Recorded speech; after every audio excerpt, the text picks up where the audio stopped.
From the moment that man could speak, there was spoken word. It is said that in the beginning was the Word, and the Word was with God, and the Word was God. How profound. For the words about which we speak today, true and spoken word, is the working out of the physical, the emotional, the mental, and the spiritual soul salvation. In the beginning, spoken word passed the history of man, mouth to itching ears on faraway shores, lived in the chanting of griot storytellers, in the Psalms of David, in the Song of Solomon, in the tales of Greeks and Romans, and those everywhere who pass stories of triumph and tragedy, birth, living, and death impending. In the bowels of beastly ships, the word was carried from great Mother Africa until such time she spewed onto the shores people ravaged and confused until they found their words and awakened to their circumstances in this country. In the beginnings of our diaspora life, spoken words poured from the mouths of mothers and antebellum preachers who inspired hope to those who were bound in their bodies, sprang forth from guides who spoke cryptic messages for those who sought to follow stars. It seeped out in the secret songs that stirred freedom's evolution. So when Sojourner Truth asserted, "Ain't I a woman?" it marked a revolution. When Langston Hughes proclaimed, "I too sing America," it uncovered the peculiar institution. When James Weldon Johnson wrote, "God's trombones, he lifted 7 epiphanies to the sky, and when they flowed from lips and fingertips, they were heard in the sweet by and by." The spoken word is the anointed expression of tragedy and pain, joy and laughter, solace and sorrow, all influenced by refrains of spirituals, hymns, jazz, hip-hop, God, and the moving of other spirits in the air. Our love, ambivalence, and or hate will only find truth in the words of real spoken word. It is more than poetry. It is the intersection of life brought to rhythm and reason, and soars and euphoria and decision and catharsis. And Martin Luther King Jr. said, "I have a dream." Gil Scott-Heron told me that the revolution will not be televised. And Tupac laid it bare. And Jilly from Philly is still putting down the truth. And I know it is no longer the beginning of what is past, but it is the beginning of now. So on today, I want to present to you the spoken word artistry of one who is striving to be all that she can be, just be more. Jessica Whitfield is the founder and creator of the Just Be More movement. Just Be More encourages the masses to choose to be the best version of themselves. How good does that sound? Her philosophy is simple: be genuine. She believes it takes more than just a message to reach a person. You must be genuine in your delivery. Jessica was raised in Duplin County, received her degree from Pitt Community College, go Bulldog, and went on to attend the University of Mount Olive. Her background in public speaking, interpersonal communication, and human resource management allows her to merge personal with professional experience to help others in identifying and going after their purpose. We pray on this morning, Jessica Whitfield encourages us to just be more than what we are right now. And I'd like to ask everyone to please greet with a hand Ms. Jessica Whitfield.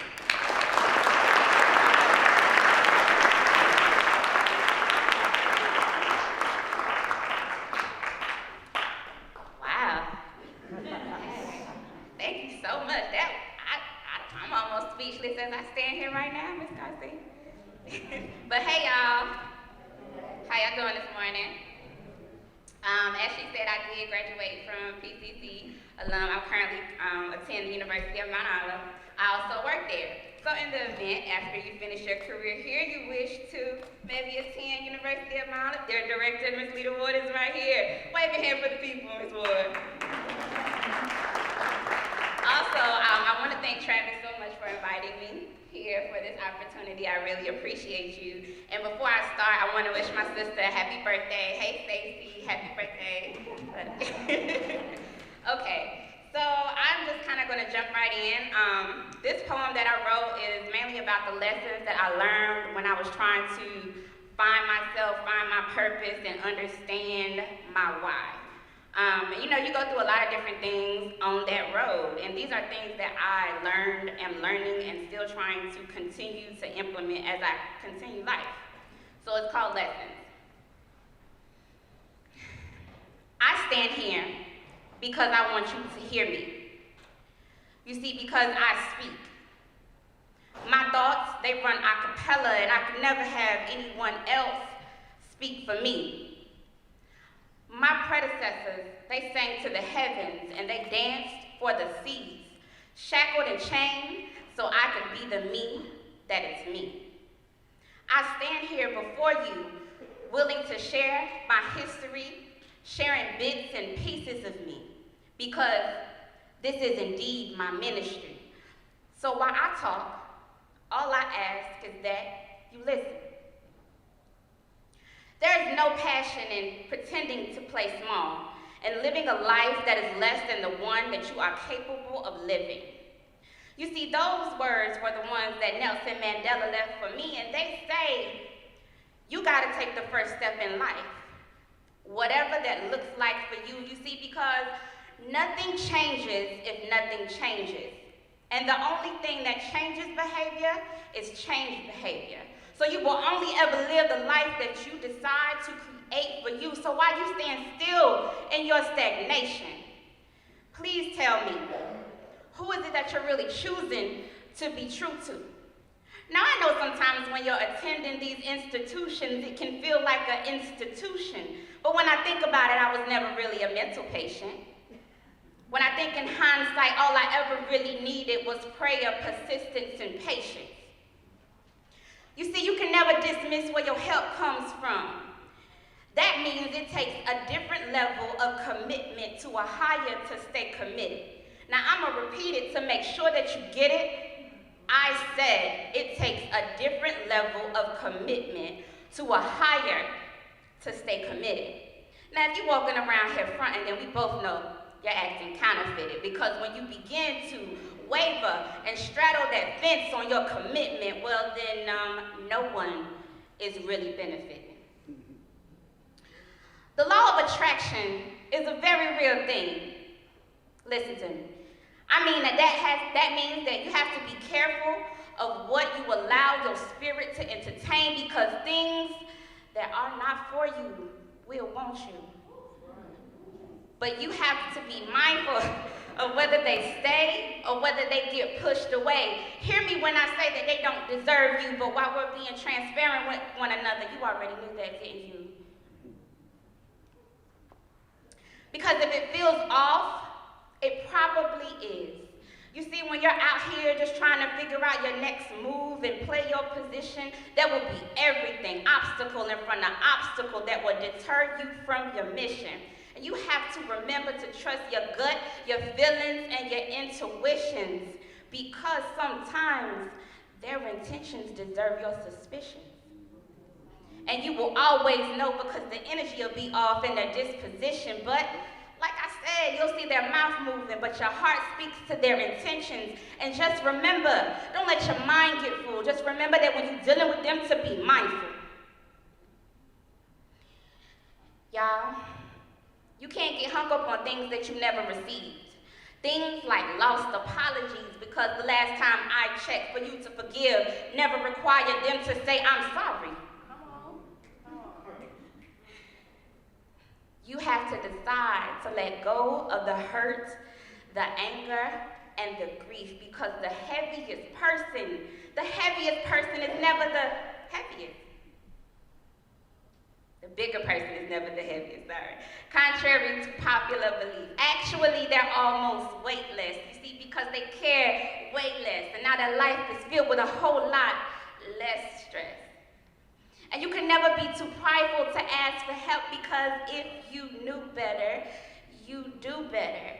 And that overwhelming sense of entitlement telling you that you do well, that's just your cognitive dissonance, because every seed that gets planted gets help from the sun with photosynthesis, and you ain't no different. If you continue to think wrong, you will never look right. Continuing down the wrong road, losing sight, messing up what the vision is. Don't be afraid of the new beginnings. Enjoy the uncertainty that is you, and find strength in the individuality that no one will ever do you quite like you do. And remember, it ain't never been anybody else's job to love you. There is no wrong way to speak your truth. Stop acquiescing, wasting time spent. When you find your purpose and find your voice, there is no right to remain silent. To keep whose peace? Learn to live, speak now, instead of holding your peace. See, you have to trust that you are becoming exactly the person that you are supposed to be, walking every day in your excellence, knowing that you ain't perfect, but never pretending to be, but also owning that you are every bit a state of mind. And mediocrity does not get to live where you do not allow it to survive. I speak because this is my gift. I speak to empower. And in case you haven't noticed by now, I speak because this is my God-purpose superpower. Thank you.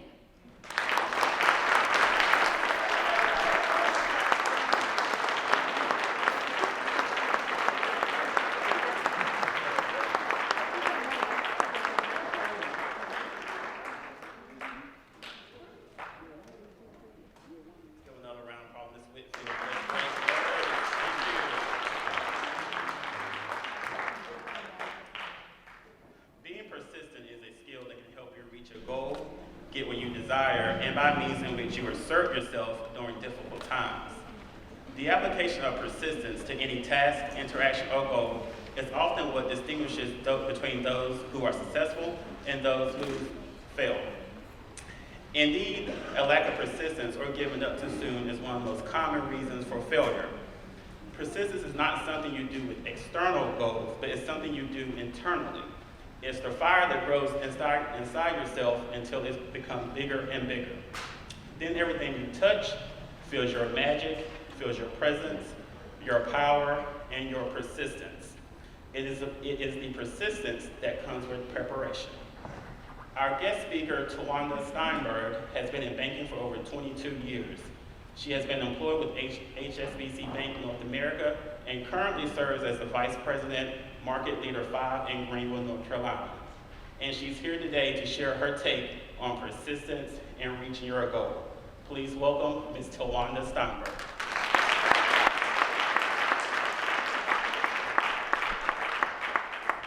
Good morning. What a hard act to follow. I will not stand up here and be able to read all of that out to you. I will be reading my paper. It is a pleasure and an honor to be here. I really thought long and hard about what I wanted to say to this group, and I must have written 4 or 5 papers and threw them away, and finally Saturday night or Sunday, I felt like the Lord still hadn't given me anything quite yet to say. But yesterday after church, it's amazing that things will just start to pour in you and pour out of you. And talking about persistence, there's so many different ways that you can go. But I thought, there's 2 words that I've always lived by: resilience and persistence. And today, I just want to share a little bit of my story with you, not as a boastful tack, not as anything for pride, but in hopes that you can learn from some of my mistakes and some of my errors, and that they can be a blessing to you. Let me start by telling you a little bit about my life, the good days, the tough times, and the way I stood through headwinds and adversity. I grew up right outside of Williamston and attended Janesville School. I was very fortunate enough to have Pitt's own Mr. Tommy Mazzell as one of my teachers. My brother and I were raised by my grandmother, who had a 4th grade education, yet she could read and write and insisted that in everything we did, we gave it our best. Retired from Weyerhaeuser as a plant tree planter or as a pine tree planter, she received a retirement check of $104 a week.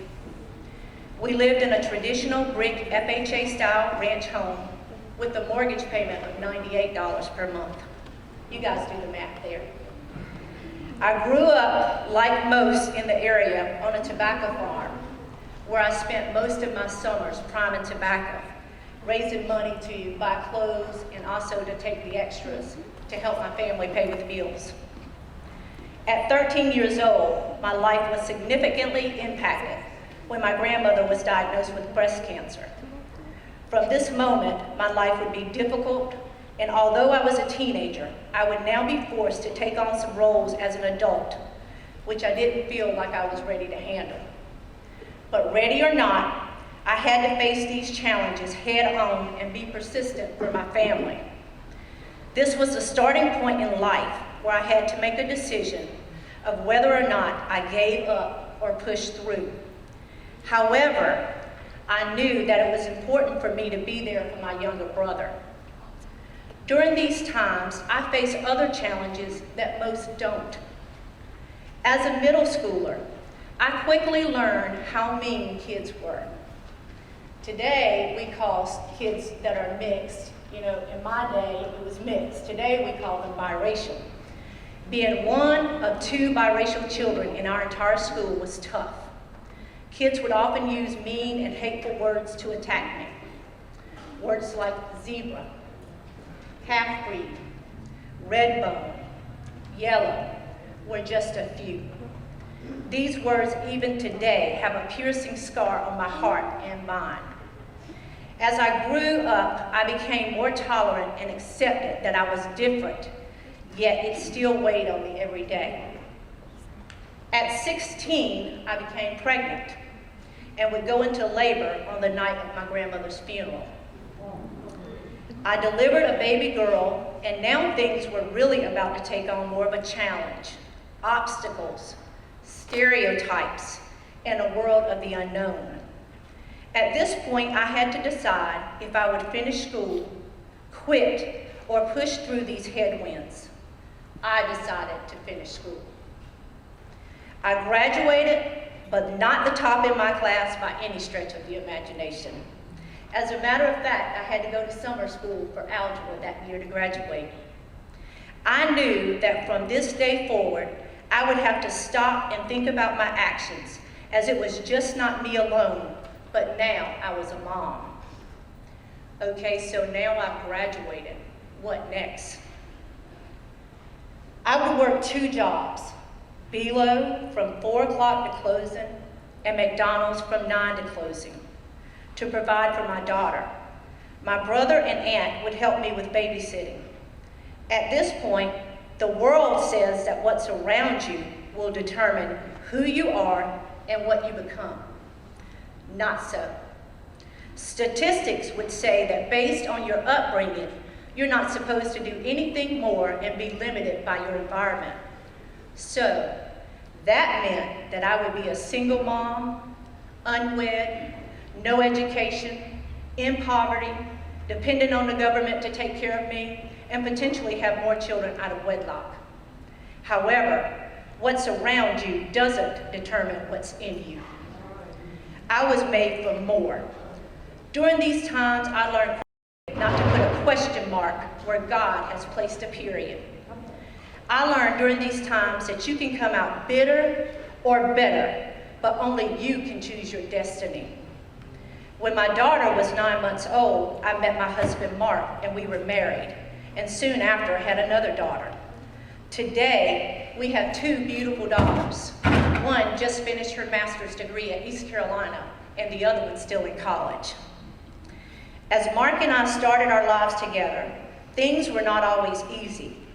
We had the same struggles as newly married couples. We argued over money, and we went without, all while raising our children. Yet, we believed in each other, and we were each other's biggest cheerleader. One day, while sitting at home, the phone rang, and a lady said she was from Household and wanted to know if I wanted an interview. I immediately said yes. I asked the lady how she got my phone number since I didn't recall completing a job application. She stated while canvassing through the mall and trying to recruit employees, a nice lady gave her my name and number. To this day, I still don't know who that lady was. I'm a believer that all things happen for good. I thought it was a vacuum company that was trying to hire me. My husband, being from Detroit, had heard of this company and said it was a finance company. I knew right then I was so far over my head and out of my league, I could only laugh. Well, I got that job. I was hired to be the front desk girl who took payments, answered a phone, filed, and processed loans. I knew nothing about this stuff. I took home materials that I could learn and to become knowledgeable. I grew up with the mentality that on any given day, you can be a teacher and a student and learn something at all times. After 6 months of being on this job, my regional president came into the office, introduced himself to me, and walked in the back to speak to the account executives and the managers. Later that afternoon, he finally came back up to my desk and asked why I was doing this job. I thought, oh God, I'm getting ready to get fired. What now? He explained that I was doing an outstanding job and doing the job of the staff in the back who were making commission off of my sales. And I was making $18,000, which was a lot of money to me. I just shook my head and said, it's okay, I'm just gonna keep working hard. It was at that moment that he told me, you're no longer doing this job, and tomorrow you'll come in to work as an account executive. I started screaming and immediately called my husband. Everyone in the office was laughing, happy, and a little nervous because they now knew I was their competitor. From there, life would get even better. So when I took this job, it was called Household Finance. And they got bought out by a company named HSBC North America, who is the largest bank in North America prior to 2009.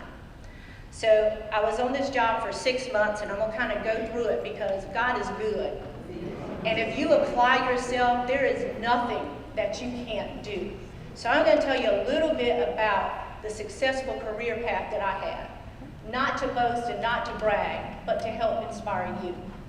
6 months of an account executive, I learned everything about being a salesperson. I took home every study material you could think of. I knew every single product better than our CEO knew them. I practiced sales techniques with my husband and my children sitting on our living room floor. The staff thought it would be funny, so they would give me names and phone numbers out of the phone book and tell me to solicit and call them.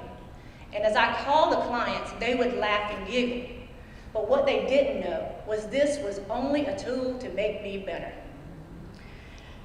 After about a year, my regional president, who God had really given me favor with, called me and asked me to do a relief assignment in Glen Allen, Virginia. He said, your task is to go there. We've already fired most of the staff, but you're to fire the remaining staff. Hire, train, keep the production up, and we'll see you in 6 weeks when you get back. I did just that. I hired, trained, made more production than that branch had ever made in the history. My regional president, or I'll back up, in mortgages, you have a 3-day right to rescind. So the 4th business day from the last day of the month is the month that you make is the day you make all your closings. And then people have 3 days to decide if they want to go through with the loan. That night at midnight, I called my husband and I said, "You got to stay on the phone with me. I've still got clients coming in." He said, "It's midnight." I said, "I know, but I got to do this right." I still had clients coming in, and the computer system had already turned over to the next day, and I couldn't get anything to print. But it was the biggest production that we had ever done. So my regional president called me the next morning and he said, "T, you did an outstanding job. I just want to ask you, do you know how much money the manager would have made had they put the same numbers up?" And I said, "No, sir, but I know I'm getting a nice little bonus from coming up here. They had promised me $5,000 for 6 weeks. So to me, that was great." He said the manager would have made $25,000. And I said, "Well, that's good. Maybe somebody else can come in and keep it running and they'll continue to make that kind of money." And he said, "But it's yours." That was the day that my life started to turn around. 30 days later, after going back to Greenville, I get a call from my regional president again. "Charlottesville, Virginia, T, do the same thing. We're counting on you." Same thing happened. 2 days before I got ready to leave, my district manager called me. She said, "You can't say anything to anyone except Mark and the girls about what I'm going to tell you, but you're being promoted to Goldsboro, North Carolina. Go and start looking for a house this weekend. Don't go back to your office and clear it out. Congratulations. Talk to you on Monday. I'll meet you there." Took the job as a manager for 2.5 years. My branch was #1 in the country. 2.5 years later, I was promoted to the divisional insurance manager, where I managed the entire region for North America. I traveled 48 weeks a year, and I left my 2 girls home to be raised by their dad Monday through Friday, and I flew home on Friday nights, and again on Sunday morning I left. 2 years after that, I was promoted to vice president and district sales manager, where I was the only female in the region, on the road even more weeks a year, more HR issues to deal with, and the company closed that division in 2008. When we closed, I was the #1 district sales manager in the entire North America for HSBC. Prior to leaving HSBC, we had about 4 months that we were told that the company would be closing in North America for our subsidiary. I got a job with BB&T as a mortgage lender.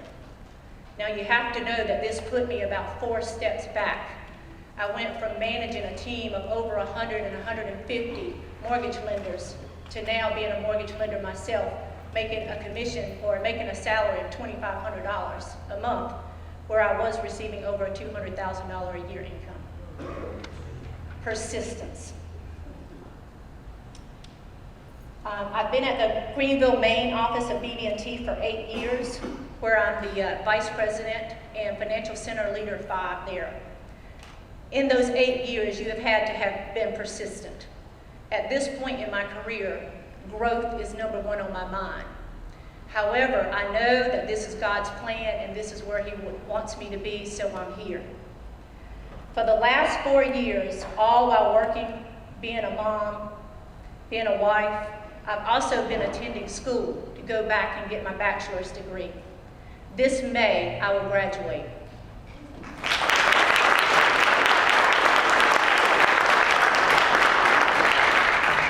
So why did I tell you all this stuff about me? As I said, it wasn't to brag or boast. It's simply to point out that only things or only person that sets limits for you is you. Through life, you'll experience pain, but don't just go through it, grow through it. I'll leave by sharing this. And when I say I'll leave by sharing this, I still got 2 pages, so y'all just hold on. A great example of persistence is in the characteristics of a palm tree. I'll share a few with you that have opened my eyes to see the physical attributes of the palm and how I applied them to my life to help me be persistent. Palm trees grow straight up. They have no branches. Always looking up towards heaven, the palm tree grows to great height, sometimes even hundreds of feet. Rooted in land, whether fertile or not, it grows up, sucking the moisture from the earth. Palm trees are known for its usefulness. From top to bottom, each and every part of the palm tree is useful. It gives shade, it's used in medicine, and it grows produce. Palm leaves are known for their cooling effect. Whatever the weather condition, palm trees are not affected in any way until you cut them down. The palm tree is a perennial and green throughout all seasons. Lack of rain and storms may shake and sway the tree with great force, but nothing happens to the palm.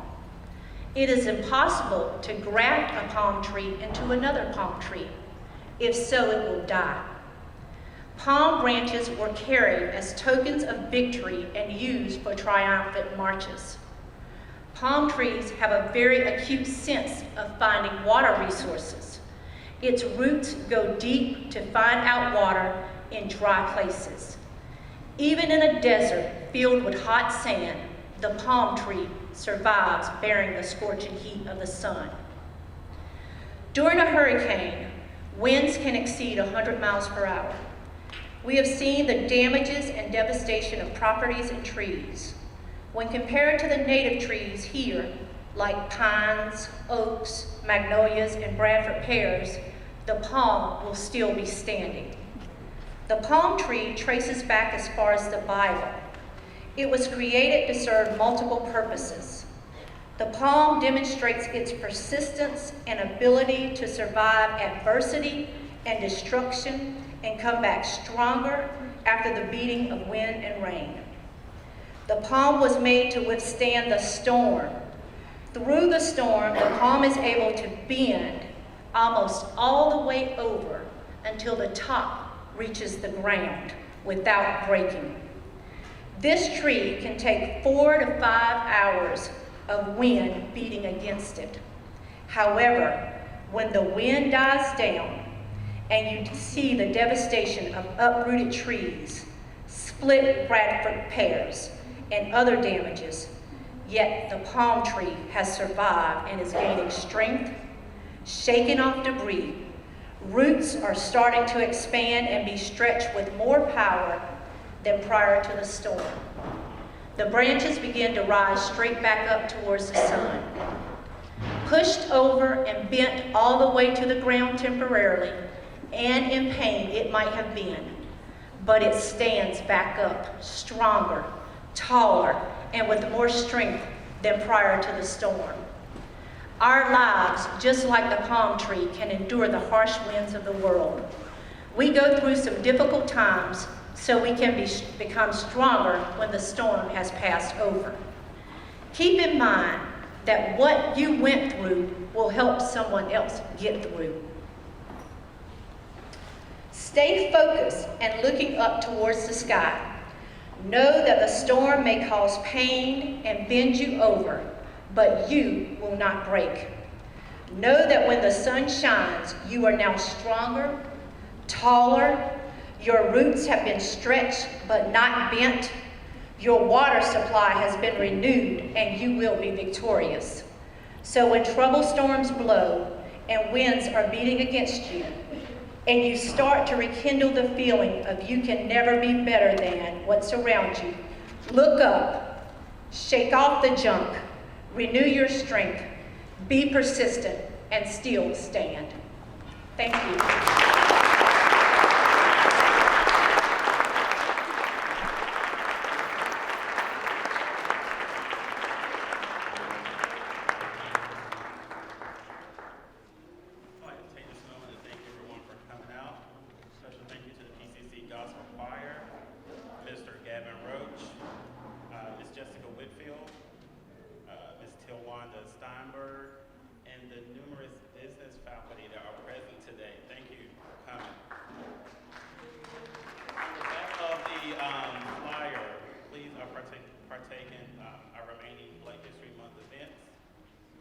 And also, we do have refreshments in the back. Thank you. for coming. You guys have a great day.